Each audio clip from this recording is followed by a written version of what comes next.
I would also mention that within Germany, this is still awaiting formal adoption. This should be passed soon, hopefully in the coming weeks or month or so. And the rules that are implemented will be applied retroactively from the beginning of 2026. Just a note of one other thing that's happened within Netherlands. And again, this is conceptually something that we're seeing rolled out in a lot more countries these days, which is pushing a mandate on fuel suppliers of gas to have a quota for supply of biomethane within that. So the Netherlands has recently, late last month, formally proposed the structure of its green gas blending obligation, which is within the mandate of the Renewable Energy Directive 3, and that will have progressive quotas for gas suppliers to have a share of biomethane in their supply portfolio. With that, they've also restructured the renewable fuel tickets mechanism within the Netherlands. So this again is a GHG reduction mechanism in terms of you will be mandated based on how much you're reducing the greenhouse gas emissions within the fuels that you supply to certain markets. There's one other note here on Germany, which is not within the RED 3, but this is about how the heating sector is mandated. And I'll supply the acronyms and Niels will supply the definitions. So they've gone from using the GHG system, which Niels stands for. Gebäudeenergiegesetz, literally law on energy and buildings. And they are looking to implement the Gmod G, which Niels, you can help me with that again. Gebäudemodernisierungsgesetz, which is really just a law specifying how to sorry, I'm drawing a massive blank in my English here. How to modernize your sorry. Sorry, this happens when I translate. It's a law on it's the same law, but it's retrofitted, and now it focuses on how you renovate your buildings for them to be more energy efficient. Thank you. I definitely wouldn't have been able to do that myself. But so ultimately, this is looking at putting, again, renewable fuel mandates on fuels that are going into the heating sector in Germany. That's still being discussed within the various German legislative bodies and looking to be implemented later this decade. That does also consist of a quota on fuel suppliers as well, which all being well, this would come into effect into 2028. So lots of structural changes in some of these big markets here. In the bottom left-hand corner here, we've got some other miscellaneous changes that are being implemented. I'll quickly mention the bottom one before passing on to Niels. We talked about the green gas blending obligation in the Netherlands that's been formally proposed. France has just implemented a mandate for fuel suppliers, natural gas suppliers, to supply a quota of biomethane within that. There is a downstream incentive scheme for this where the fuel suppliers need to buy a certain certificate mechanism within France. But I've flagged here that there's some EU intervention with this one because, and again, this goes around with how markets are harmonizing on a continental basis at the moment. But one of the rules within the French blending obligation is that they're not allowing imports of biomethane to meet that criteria. But the EU has raised an infringement process because that's not in place with the free movement of goods within a defined marketplace. The Netherlands, incidentally, and also the German Building Act do allow imports. So it seems that we are getting a bit more towards harmonization of markets. Niels, do you want to say something about CBAM that started this year? Just before you go, Niels, please, can I just ask a question, I think on behalf of some of the questions that are coming in, that these changes that we are seeing to legislation in Germany and France and the Netherlands are all essentially market pools for biomethane. Yeah? Yes, exactly. Yes. But do these changes also put in pricing mechanisms, or are they obligations on mixing and volumes? So these are structural obligations. There are caps, for example, in proposed in some of the mechanisms. For example, the green gas blending obligation.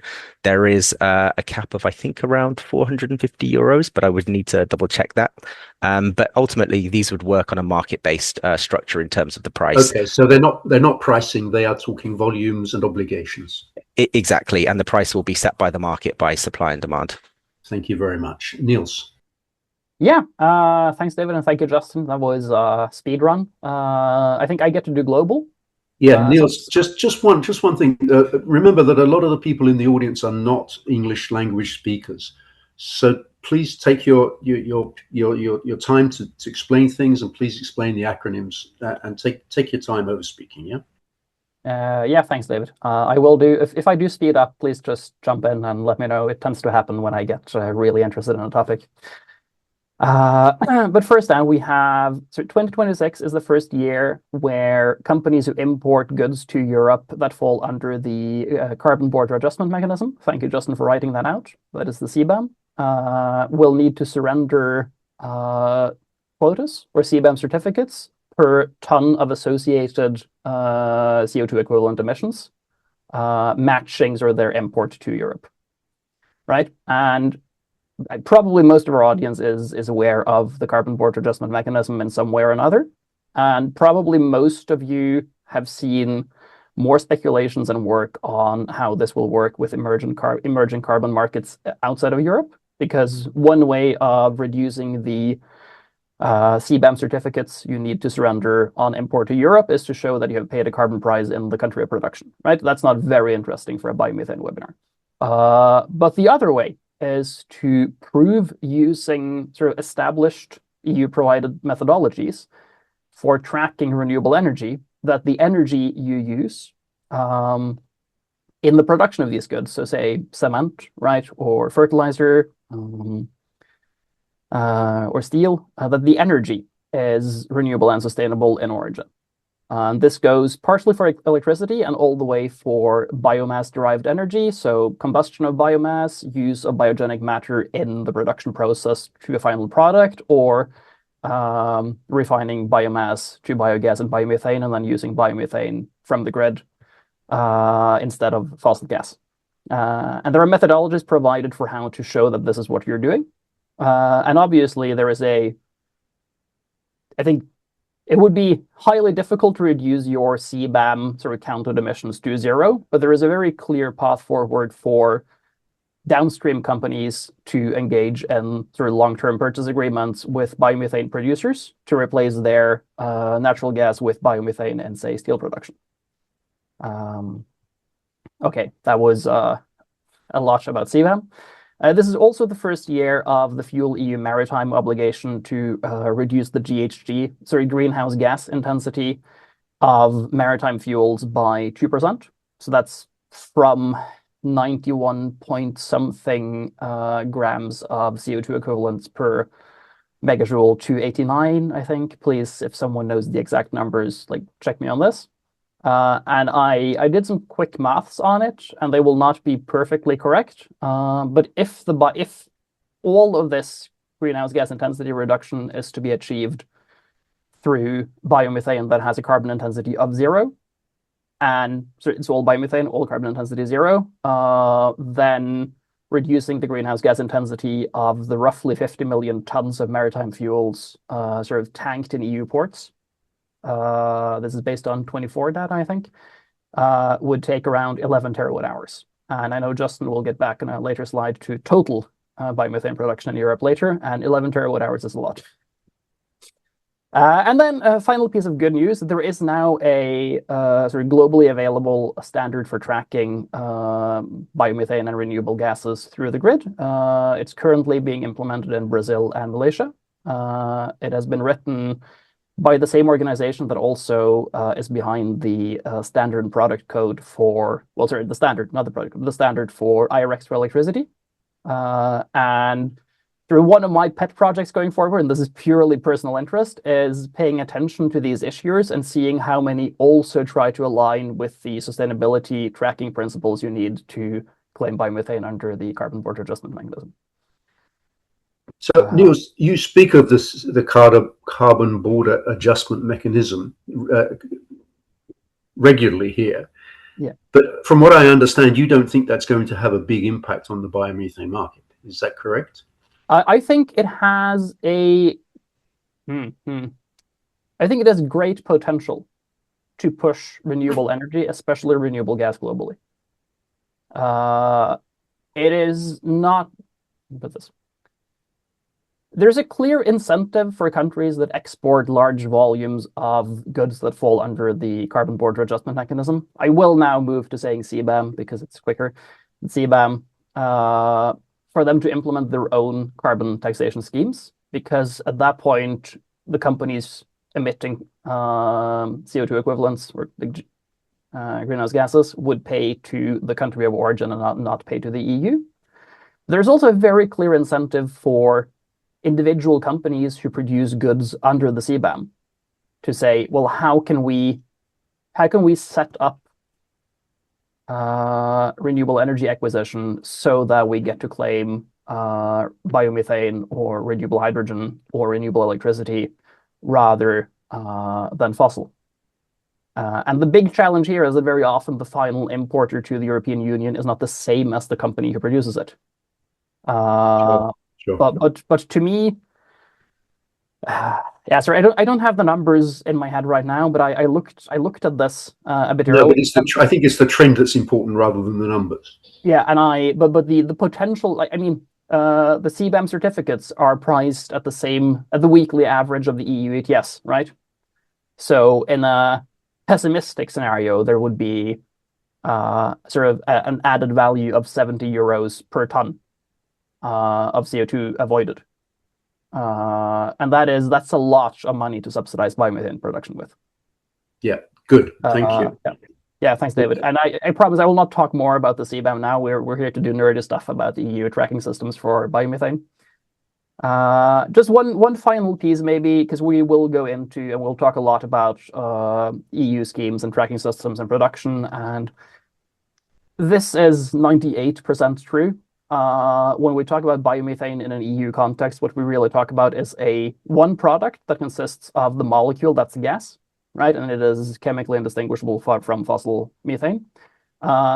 It includes a product passport. It's a proof of sustainability that contains key information about GHG savings, feedstocks, and other sustainability related information. And then also, in almost all cases, there is a guarantee of origin issued under some member state scheme to sort of certify that this gas has been fed into the grid. And that's the three standard components of biomethane in the EU system. Thank you. I think that point is a nice one to move on to the first aggregated set of questions, which is about ultimately the tracking, retirement and issuance of the gas guarantees of origin and also the proof of sustainability certificate. David, if you want to...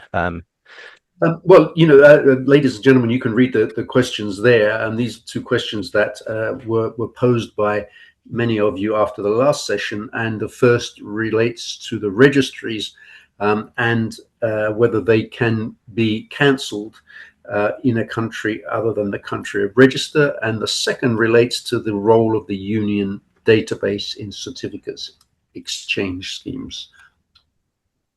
Niels, do you want to go first? I'm happy to jump in. I think I just need to impress on everyone here that this is a moving target. I will answer this to the best of my ability now, and then in 6 months it might be different.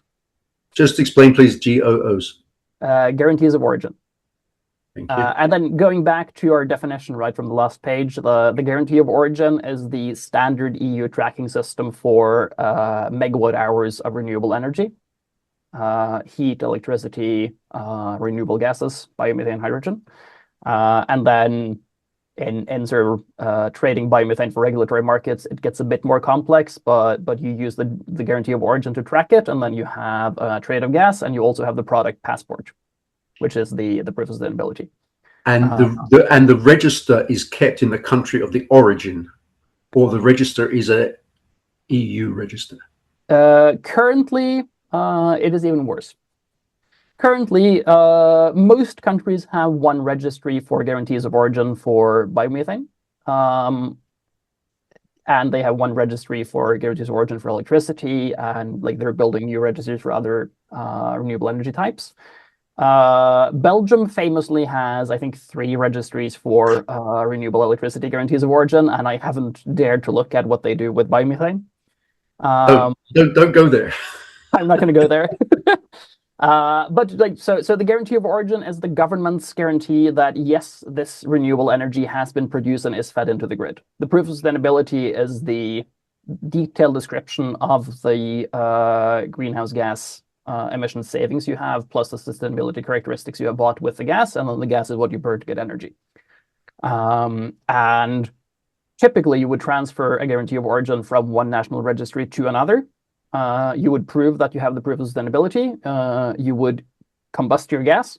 And then in the registry where you're using it, say towards the German heating market for buildings, I did not envision spending this much time on this question, but it's really interesting actually.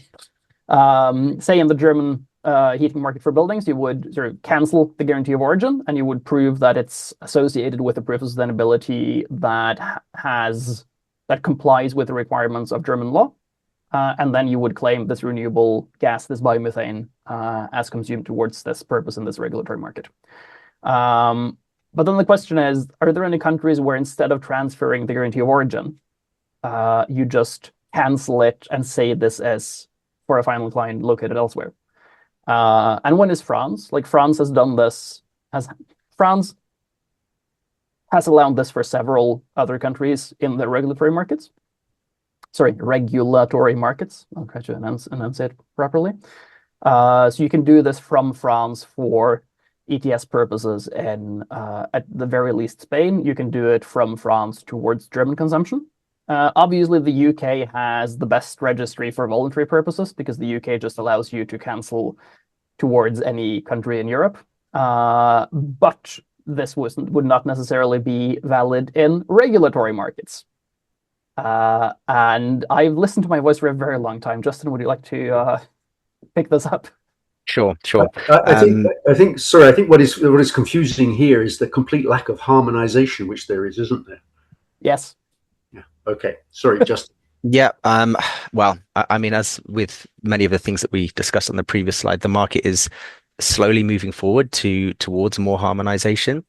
So while we have the individual registries for biomethane, and it's the same structure for renewable electricity as well, within biomethane, there is an additional level of complexity that you don't have in the renewable power market, in that there are two effectively centralized registry hubs. Through which they have a fungible standardized contract that allows you to trade guarantees of origin from registry to registry seamlessly. But there are two effectively competing registries within biomethane. You have ERGA, which is the European Renewable Gas Registry, and you have the AIB, which is the Association of Issuing Bodies, which has for many years created a harmonized fungible certificate market within European renewable power markets. And this also comes down to another topic that we'll talk a little bit later, which is the reporting standards and what is or isn't accepted either within regulatory markets or by auditors for ESG goals or other voluntary targets that companies are looking to meet. Typically, the fungible hub markets get treated as one market boundary for now, although there are some discussions around changing that. And it just makes the process of transferring the renewable and sustainability attributes from market to market very easily. Without the hub connection, you're effectively doing what's referred to as an ex-domain cancellation, which is cancelling in one country for use in another, which is not always looked upon favorably by auditors, and certainly is not applicable to a lot of regulatory markets. There needs to be some connection with the markets as well. So in short, the answer is you can do that, but it's preferred to have a more fungible centralized hub registry around which the certificates can be transferred. And that's the way that the market's moving. More and more countries are joining the centralized registry. Niels mentioned France. France actually just had full functional capability within the Association of Issuing Bodies on Tuesday, I think, this week. And so, again, that's brought what's now the biggest biomethane producer in Europe into a harmonized market, which allows much simpler and much more fungible trade of the certificates across Europe. The union database, do you want to have a first crack at that, Neil, and then I can jump in on that as well? Never going to happen. No, sorry. The idea behind the union database is instead of having registries in every single member state that are interoperable with and act as hubs for transfers of certificates. And instead, especially of keeping the proofs of sustainability outside of the registries, is you would have one registry that covers EU-wide and where both guarantees of origin and proofs of sustainability sort of would be associated and uploaded, and then traded between users. Now, I forget when it was supposed to become functional originally, but the deadline has repeatedly been pushed by sort of a few months at a time. And I think the fundamental issue here is that if member states were capable of providing a central EU database with all of this, capable and willing to provide an EU database with all of the information that's necessary for the union database to work, then we would also already have a harmonized market in the EU where member states had guarantees of origin and proofs of sustainability in their own registries that were fully interoperable and you could transfer anywhere. Okay, let's move on to the next slide.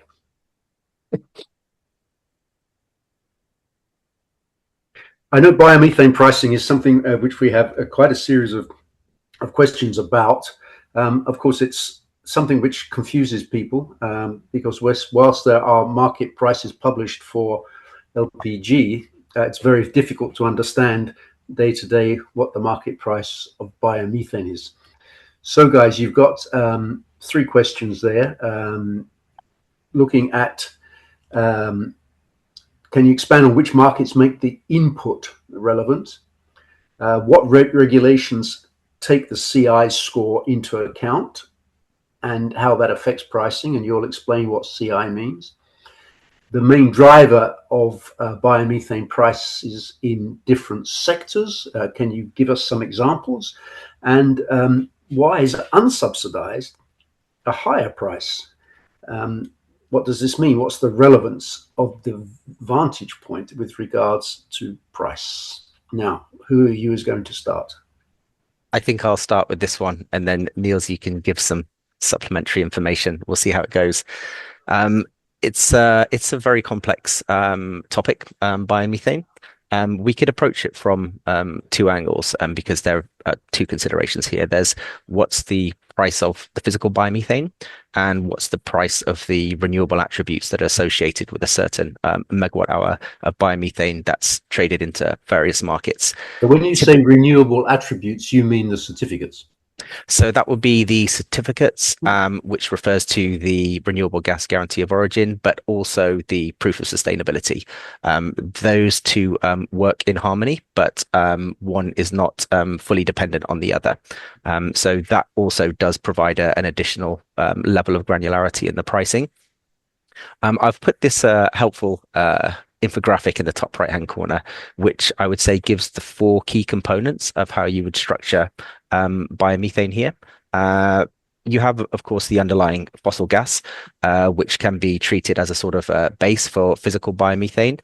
And the renewable attributes. So this would be based on the feedstock. And so the CI score here refers to the carbon intensity.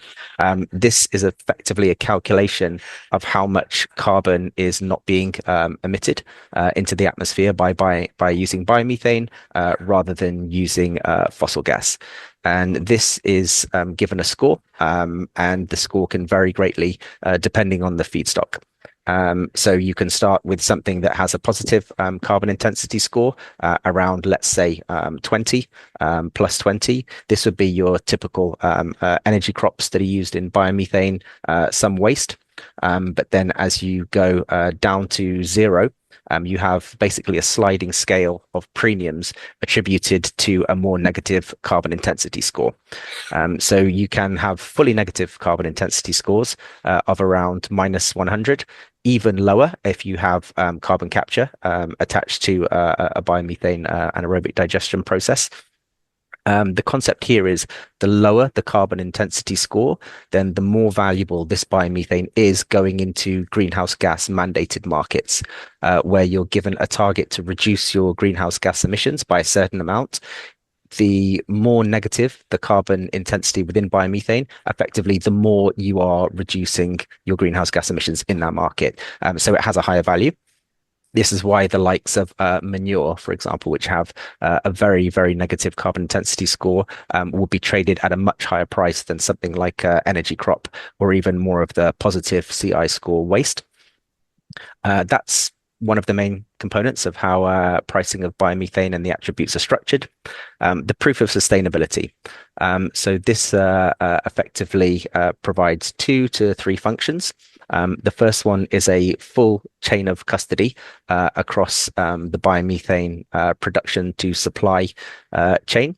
So this ensures that all the sustainability criteria have been met within the supply of biomethane from the production. It also tracks the information such as the carbon intensity score. It also provides the function of mass balancing, which allows you to track biomethane molecules via non-interconnected grids from the production process to the point of consumption.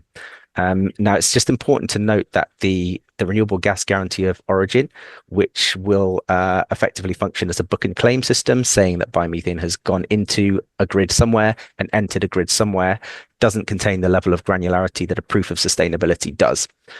So again, you have these 2 layers of granularity here, where you can have biomethane traded in a book and claim system, which will just tell you where the biomethane was injected and consumed. This is generally sufficient for things like voluntary markets, where you are just documenting your use of biomethane in a megawatt hour basis. But once you go into these regulated or mandatory markets where there are defined greenhouse gas savings required, you need this additional layer of tracking, which the proof of sustainability provides, to be able to say what the carbon intensity score is. So having this additional sustainability certification, again, attracts a premium to biomethane. You've then got the point of financial support, and this is just to directly address this question at the end about why unsubsidized biomethane would typically be more expensive than subsidized. There are a couple of points here. Firstly, you have the concept of additionality. So if this is from a voluntary market, if somebody wants to say, I am effectively financing a biomethane asset, that's going to attract a premium because if it's subsidized, then it's more difficult to make a claim that that biomethane would not have been produced without your financing. This is still a lower premium, I would say, because this is in the voluntary sector.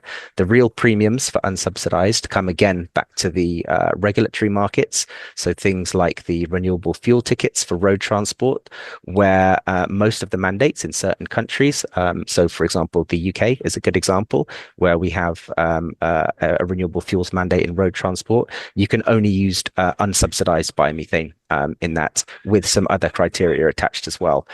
So again, you're getting a higher value going into the regulated GHG reduction markets rather than just going purely into the voluntary markets. If you're looking at voluntary consumption of biomethane for things like industrials or corporates, then there's much more flexibility with what you can use because you effectively set your own internal rules, and then it's a case of what will or will not be accepted by auditors.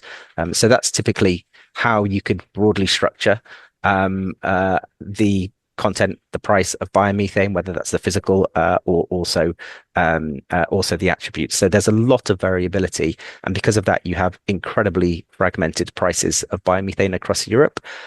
If you're looking at something that would be, let's say, a high CI score, so looking at energy crop, it's been subsidized, and it doesn't come with the proof of sustainability, you might be paying 10, 12, 15 euros maximum for that renewable attribute. But then if you're looking for something that has a very negative CI score, so we're looking 15 euro per watt. That would be per megawatt hour. Per megawatt hour. So that's per megawatt hour of biomethane that would be fed into a grid and then consumed wherever the guarantee of origin has tracked it.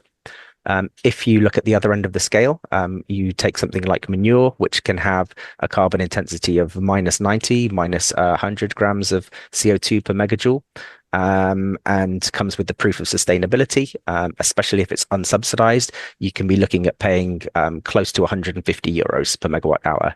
And that's purely for the attributes. You'd still need to buy the underlying gas with that, depending on the application. Explain to me vintage point. So vintage refers to the time in which biomethane was generated and fed into a grid. So with the attributes of biomethane, so the gas guarantees of origin, they will have a validity that I think the maximum is 3 years and 3 months, something close to that in the UK. But depending on what you're using the guarantee of origin for, especially with things like corporate reporting schemes, then there are rules that push for the closest matching of generation to consumption possible.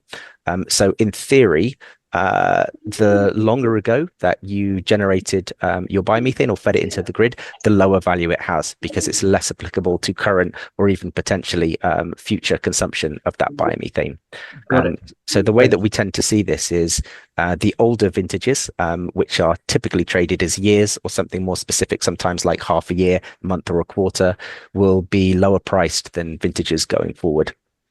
There's also an element of notional risk here in that biomethane producers are naturally less willing to sell lots of volumes forward because they're not always going to be 100% sure of what their production profile would be. And similarly on the consumption side as well. So for those combined reasons, we tend to see a sort of upward scale of prices increasing as you go forward in time. Thank you. Now, I'm aware that we have 20 minutes, 15 minutes, guys, and we still have 1, 2, 3, 4 slides to go through. So let's move on to the slide 5, which is on reporting standards. And there are a couple of questions there regarding the greenhouse gas protocol revisions. What's your view on the upcoming revisions? Any insights onto the possible timeline and direction of the protocol updates? And let's go through this reasonably quickly. Which of you is going to take that? And please may I remind everybody to turn your microphones off. Please mute your microphones because it's disturbing everybody's listening. Thank you. Who is going to take that? You, Justin, or Niels? This has Niels' name on it. Yeah. Thanks, Justin. Thanks, David. Yeah, that'll be. I will be quick because we also talked about this at the webinar. I think timeline for the GHG protocol updates. We expect that the earliest point we will see a new valid standard is now 2028.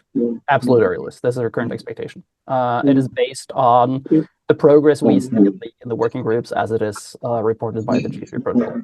And can people please mute? Okay, I'll just try to talk over them. And Damilola Ajayi, can you please mute your microphone? Thank you. What is our view on the upcoming GHG protocol revisions for biogas and biomethane? Will they be valid? So about half a year ago, the working group on actions and market instruments published a fairly long paper that was very interesting. And that went in a direction where instead of having the old sort of everything is location-based except scope 2 also has some market-based options, they went for 4 different categories of actions based on different types of market instruments that companies can undertake to show positive impact, right? And so you will have, there is no guarantee that this is what the new GHG protocol take on reporting will look like, but I think this is the latest indication we have had of the direction they're working in, right? So you would have the physical GHG inventory, which I think here is best understood as a grid average. Then they have come up with something they call a contractual GHG inventory, where they have added sort of potential for scope 1 related and scope 3 related by category, and they have kept sort of the old scope 2 market-based reporting system. And our best understanding of this is that a combination of a guarantee of origin and a POS, so purchasing biomethane in line with the regulatory expectations in the European Union, would place a company in the contractual GHG inventory reporting category, right? So if this is the way the GHG protocol chooses to go, this is what we expect to see. Then companies would also have the opportunity of reporting other GHG impacts of actions. I think there is a decent chance that a pure biomethane geo purchase would land them here. There is a clear positive impact of funding biomethane production, but not a clear ability to claim specific volumes of biomethane in the contractual inventory.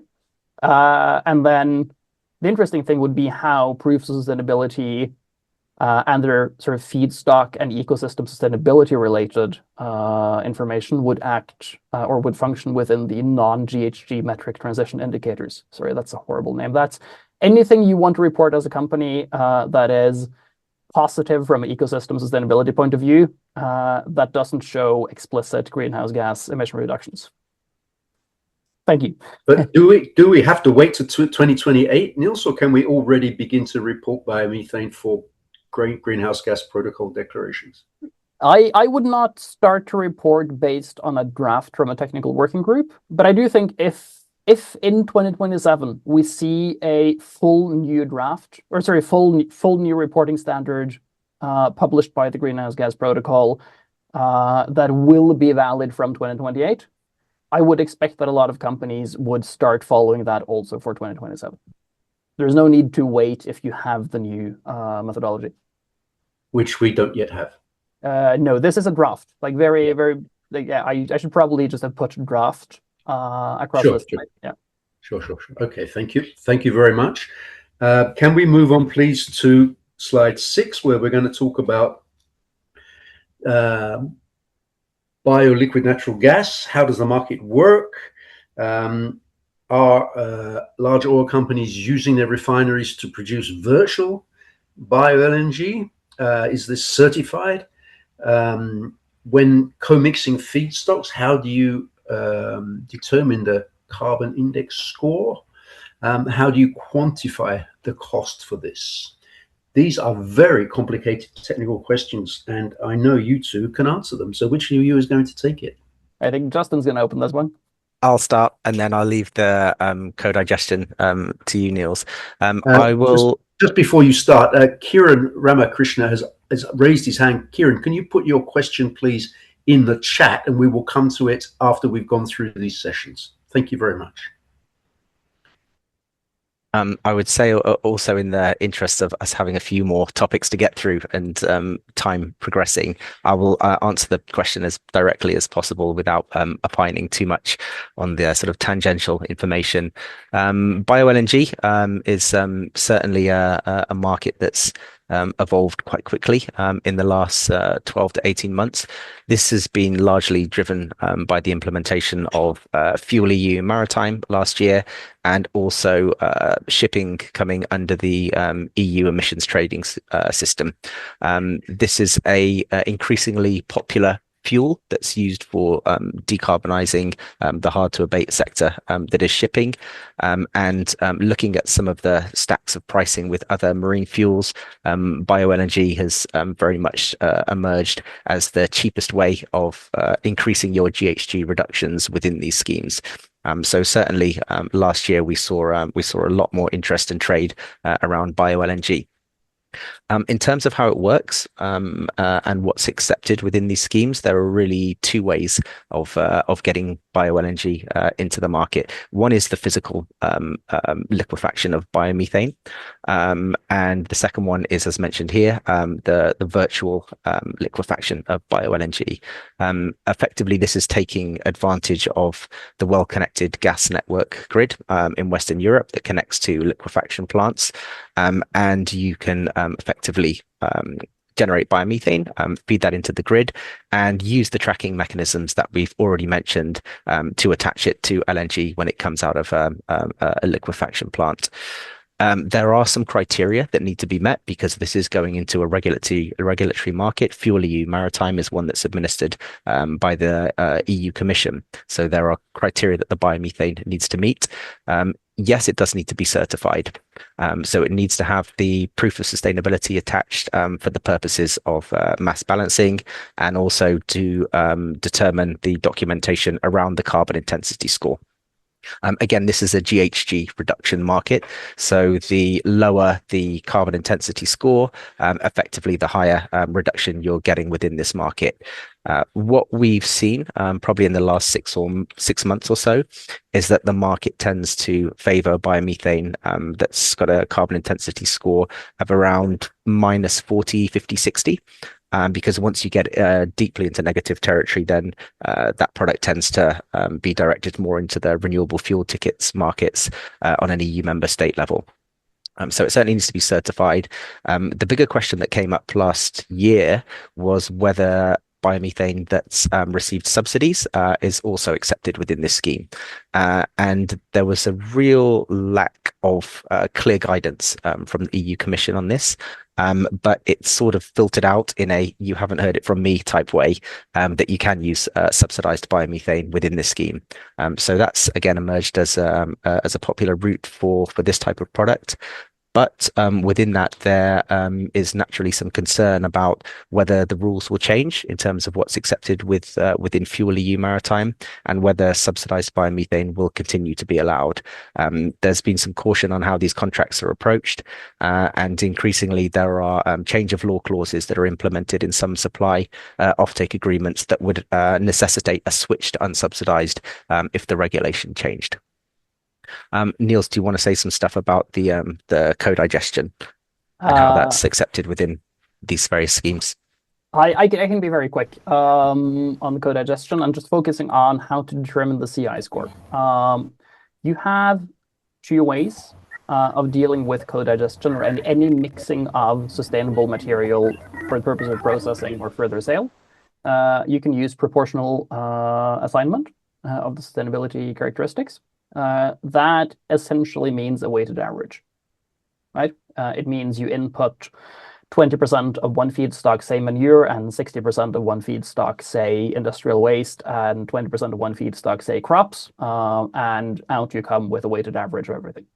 Then you have flexible assignment, where you input various feedstocks or sort of process bioenergy from various feedstocks. And when you exit sort of the shared tank or shared container here, you're allowed to flexibly assign sustainability characteristics that match the individual inputs.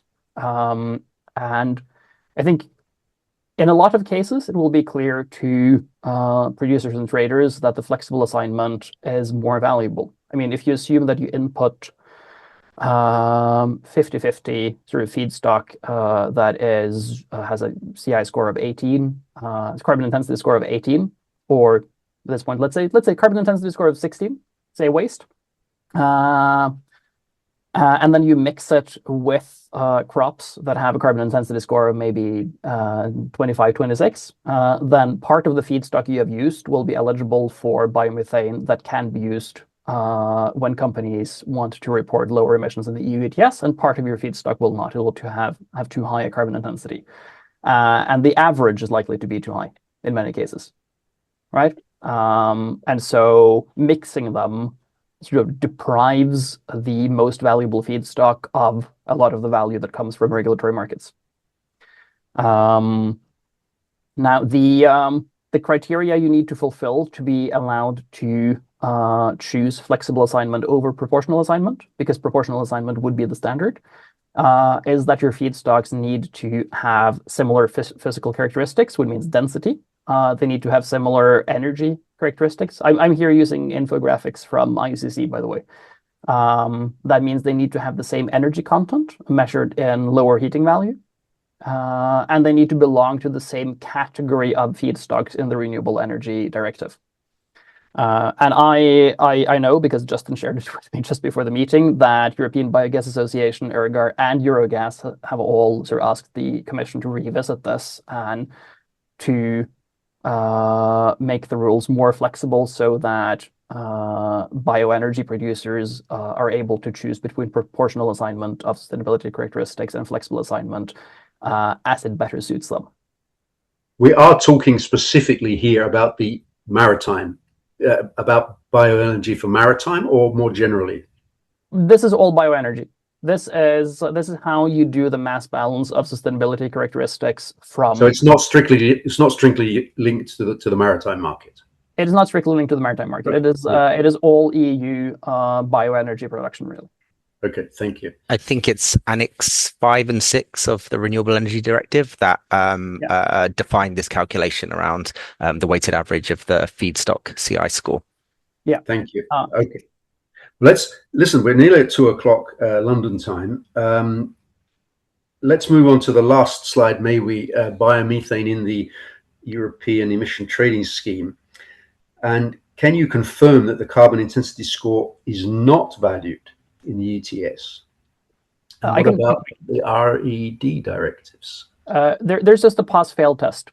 You need to be below a certain threshold for your biomethane to be sort of valid for EU ETS purposes, and if you're below the threshold, it is treated as zero carbon intensity. I think the one thing I would just add to that, and this is the first time that we have actually had a pricing chart here.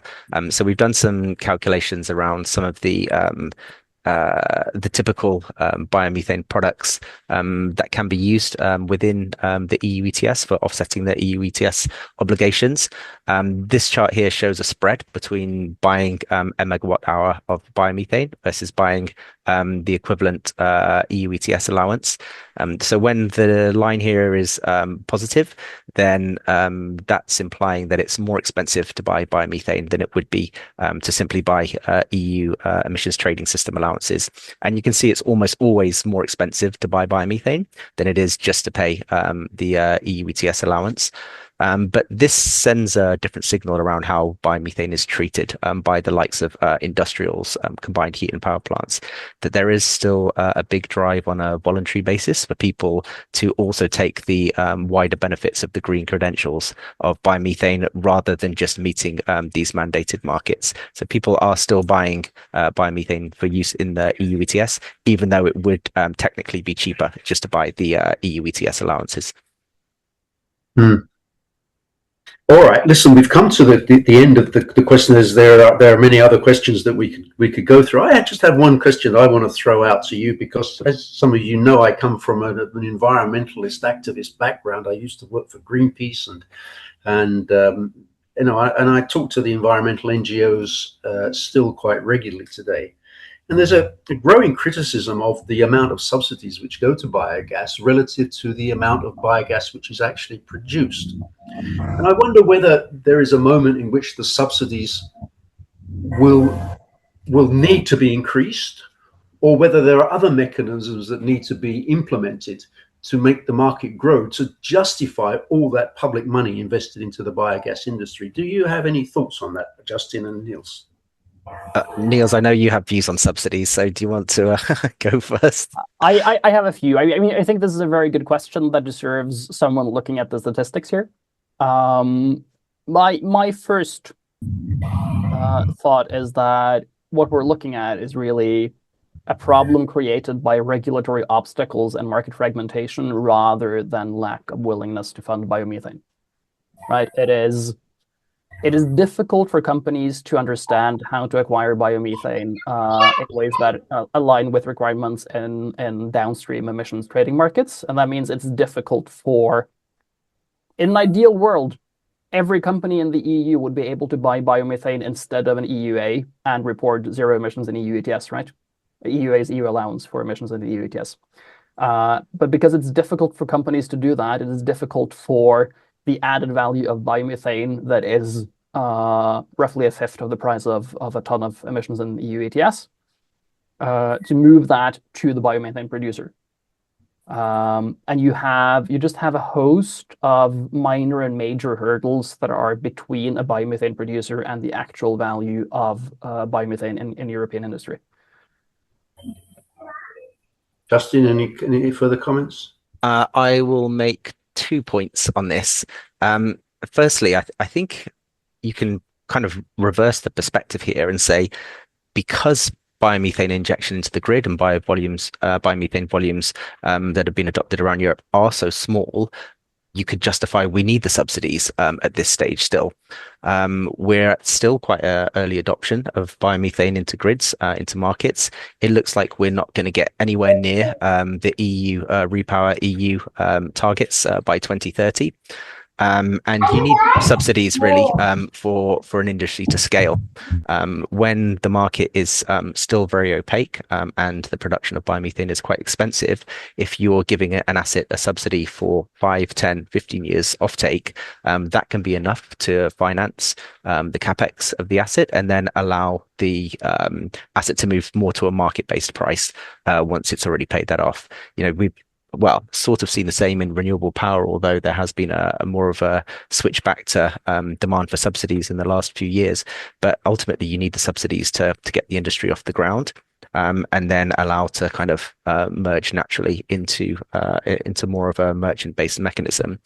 The one other point that I would make is the different types of structure of subsidies, whether that can be government feed-in tariffs or market premiums, or shifting effectively a market-based subsidy down to the consumption side of a market. That's the way that certain countries seem to be going. France, for example, the Netherlands, and other countries that are implementing green gas blending obligations would effectively put the market-based subsidy, I'd say that in inverted commas, onto the supplier and onto the consumer. Yeah, I think you're both missing a point as well, as the enormous amount of fossil fuel subsidies which still are in place, which distort the market.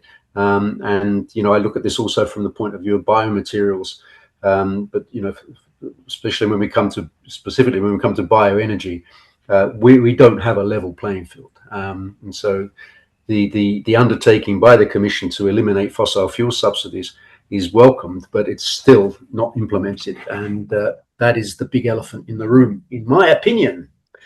So, ladies and gentlemen, we've come to the end here. I want to thank Niels and Justin on behalf of all of you for their privileged insights. Thank you very much, guys, for sharing that with us. I want also Aya to mention for the pub meeting which you've organized for next week. Although it's in a pub, it doesn't necessarily mean, ladies and gentlemen, you have to come and drink alcohol. I know a lot of people don't drink alcohol, and non-alcoholic drinks in pubs these days are normal, and also vegetarian food is supplied, so you don't have to necessarily eat anything which is against your principles. And so I hope, therefore, we will see many of you in next week in the Bangkok pub next Thursday, 11th of June. 11th of June. Just write to me if you can, please, so that we know how many people are coming. Drinks are on us, and we've included soft drinks as well. I'm not a big alcohol drinker. I'll be there, and I'm very excited to meet everyone. Justin and Niels, this is super, super fantastic and valuable. Thank you so much. We hope to see you soon. Always happy, Aya. Thank you for inviting. And just a quick question to you. I saw there were a lot of questions in the chat. Yes. Would you be able to maybe share those with Justin and me? Yes, and absolutely. I do not promise I can answer everyone, but I will look at them, and where I can, I'll... Questions, for example, what biogas technology licenses are considered tier 1? I don't think you would be able to answer that. What's the difference in purchase price between bioenergy and LNG? Again, you've answered that, because there is no most of them you covered though. Difference. Okay. But we'll send those to you, and that's why I didn't ask those questions to you, because I didn't think that you would be able to answer them, or you already answered them during your presentations. Thank you, everybody. Fantastic. Thanks, thank you very much, everyone. Have a good weekend. Bye. Bye. Bye. Thank you. Thank you.